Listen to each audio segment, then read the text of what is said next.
Silent heart attack কি এবং এটা কিভাবে আপনারা চিনবেন? সাইলেন্ট হার্ট অ্যাটাক মানে হলো যে রোগীর হার্ট অ্যাটাক হলো কিন্তু কোনো উপসর্গ তিনি টের পাচ্ছেন না। যেমন বুকে ব্যথা, বমি ভাব, শ্বাসকষ্ট, ঘাম দেওয়া এগুলো কিছুই তার হচ্ছে না, কিন্তু ভিতরে হার্ট অ্যাটাক হয়ে গেল।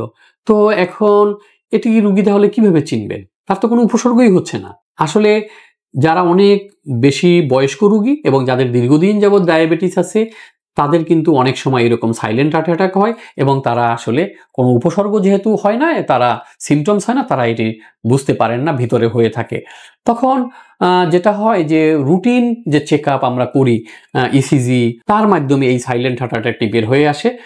দেখা যায় যে তার ইসিজিতে একটি বিশেষ পরিবর্তন আমরা দেখি, যেটা থেকে আমরা বলি যে আপনার হয়তো আগে কখনো হার্ট অ্যাটাক হয়েছিল।